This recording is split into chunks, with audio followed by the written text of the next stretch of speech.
স্বাগত জানাচ্ছি আরও একটা নতুন উইকলি অ্যানালাইসিস ভিডিওতে।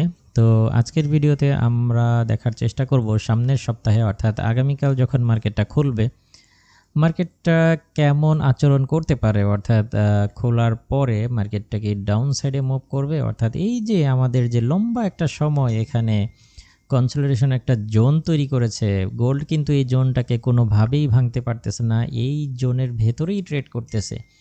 এর ভেতরে গুরুত্বপূর্ণ সব ইকোনমিক ডেটা রিলিজ হয়েছে, বিশেষ করে এনএফপির মতো ডেটা কিন্তু রিলিজ হয়েছে, জবলেসের ডেটাগুলো রিলিজ হয়েছে। বাট গোল্ড এই এরিয়াকে এখন পর্যন্ত ক্রস করতে পারেনি। প্রশ্ন হচ্ছে তাহলে সামনের সপ্তাহে গোল্ড কি করবে? এই জোন থেকে বের হবে? এটা কি বের হলে কি ডাউন সাইডেই মুভ করবে, নাকি বুলিশ হওয়ার কোনো সম্ভাবনা রয়েছে?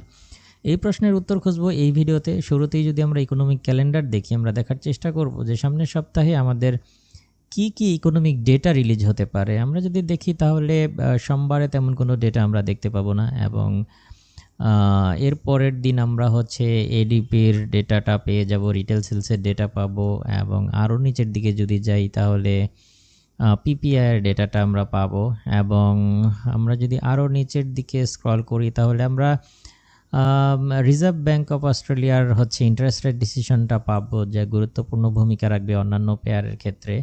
কিছুটা গোল্ডের উপরেও প্রভাব ফেলবে এই নিউজটা। একই সাথে আমরা যদি আরও নিচের দিকে স্ক্রল করি তাহলে আমরা ইনফ্লেশন রিলেটেড আরও কিছু ডেটা পেয়ে যাব এখানে। বিশেষ করে এখানে আরও কিছু ডেটা আমরা যেটা দেখতে পাচ্ছি যে পিসি প্রাইস ইন্ডেক্সের ডেটাগুলো পেয়ে যাব। হ্যাঁ, 26 তারিখে আমরা পিসি প্রাইস ইন্ডেক্সের ডেটাগুলো পেয়ে যাব, এবং জবলেসের ডেটাগুলো চলে আসবে। এই হচ্ছে মোটামুটি ইকোনমিক ক্যালেন্ডারের অবস্থা। আমরা যদি দেখি তাহলে এই সপ্তাহেও কিন্তু বেশ কিছু গুরুত্বপূর্ণ ডেটা রিলিজ হবে, বিশেষ করে পিসি প্রাইস ইন্ডেক্সের মতো গুরুত্বপূর্ণ ডেটা এই সপ্তাহেই রিলিজ হবে, যা অত্যন্ত গুরুত্বপূর্ণ ভূমিকা রাখবে। তো এই হচ্ছে ইকোনমিক ক্যালেন্ডারের অবস্থা। এবার যদি আমরা টেকনিক্যাল চার্টে চলে যাই, যেহেতু আমরা উইকলি অ্যানালাইসিস করতেছি, সো আমরা একটু লং টাইম ফ্রেম দেখার চেষ্টা করি। আমরা শুরুতেই দেখার চেষ্টা করি মান্থলি ক্যান্ডেলটার কি অবস্থা। তো মান্থলি ক্যান্ডেলে আমরা যেটা দেখতে পাচ্ছি যে এখানে আমরা একটা জোন ক্রিয়েট করতে পারি মান্থলি ক্যান্ডেলে, অর্থাৎ এই যে এই জোন, এখানে দুইটা ক্লোজিং এখানে আছে। হ্যাঁ, এই দুইটা ক্লোজিংয়ের ভেতরে একটা হচ্ছে 3993 এবং আরেকটার ক্লোজিং হচ্ছে 4000। ওকে, $4000। এই দুইটা ক্লোজিং আমরা হচ্ছে মান্থলি চার্টে যদি আসি তাহলে দেখতে পাচ্ছি, এবং আমরা যদি উইকলি চার্টে চলে যাই তাহলে মোটামুটি উইকলি চার্টে যেটা দেখতে পাচ্ছি যে ঠিক ওই জায়গাটাতেই বারবার রিয়েক্ট করতেছে। আমরা উইকলি চার্টে এখন পর্যন্ত আমরা যদি এই যে গেল যে সপ্তাহটা ক্লোজ হয়েছে আপনারা যদি লক্ষ্য করেন তাহলে সেম প্রাইজে গোল্ড কিন্তু এসে এখানে হিট করে আবারও প্রাইসটা রিজেকশন দিয়ে উপরে এসেই ক্লোজ হয়েছে, এবং এই যে $4000 বা $3993, এটার নিচে কিন্তু এখন পর্যন্ত কোনো সাপ্তাহিক ক্যান্ডেল বিগত 1, 2, 3, 4, 5, 6 সপ্তাহের ভেতরে ক্লোজ হয়নি। তো আমরা যদি এবার ডে চার্টে, আচ্ছা উইকলি চার্টে আরেকটা বিষয় এখানে দেখার মতো আছে, সেটা হচ্ছে যে এখানে যদি আমরা একটা হরিজন্টাল লাইন ড্র করি তাহলে আমরা দেখতে পাচ্ছি যে এই প্রাইজের উপরেও 4 সপ্তাহ ধরে এই প্রাইজের উপরে কোনো ক্যান্ডেল ক্লোজ হয়নি। সেটা হচ্ছে $4086।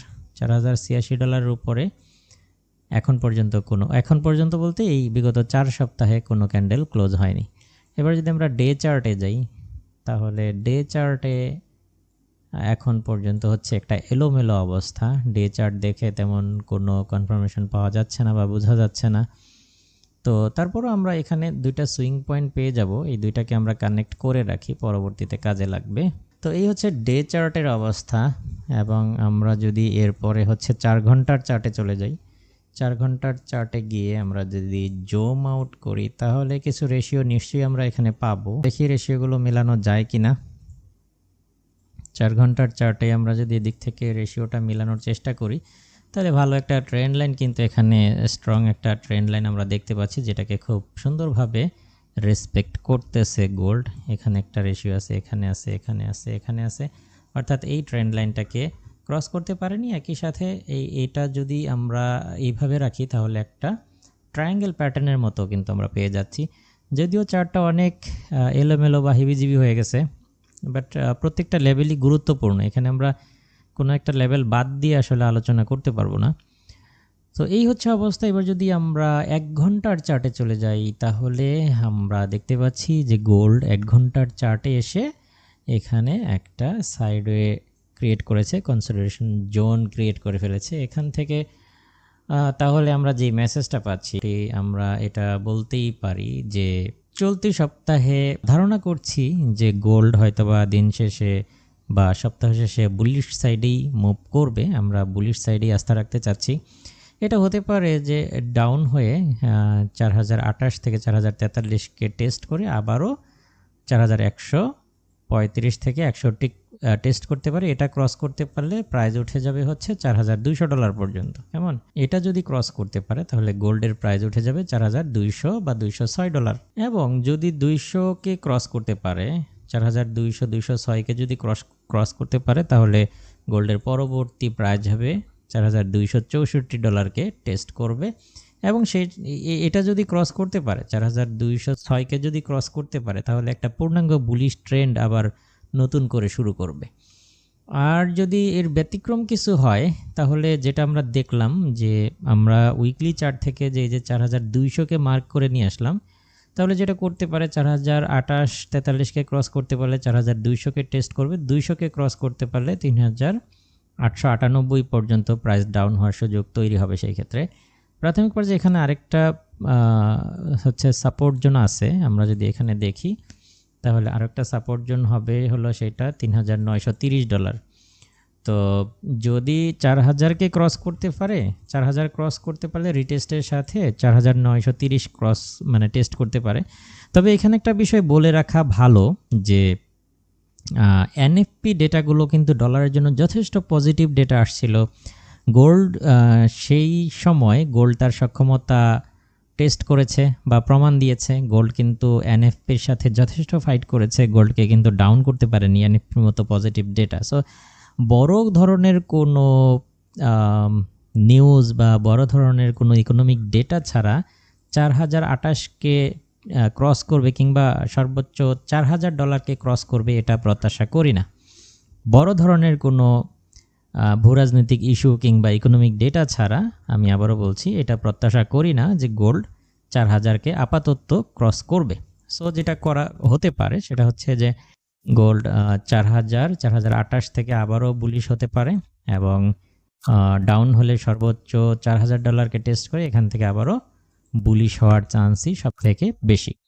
তাহলে যেটা হতে পারে যে মার্কেট যদি ওপেন হয় প্রাথমিক পর্যায়ে এই সমস্ত আপনারা যেটা করবেন যে ডাউন হওয়ার পর যদি দেখেন 4028-43 থেকে সাপোর্ট তৈরি করতেছে, তাহলে আবারও বাই সাইডেই হচ্ছে পজিশন ওপেন করবেন। স্টপ লস নিচে দিয়ে রাখবেন, 4000-এর নিচে দিতে পারলে সব থেকে বেস্ট হবে।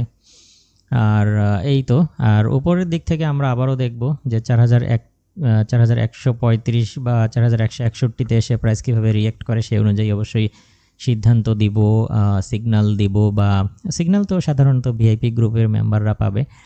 তো এই তো অ্যালার্ট দেওয়ার চেষ্টা করব। আশা করি বুঝতে পেরেছেন।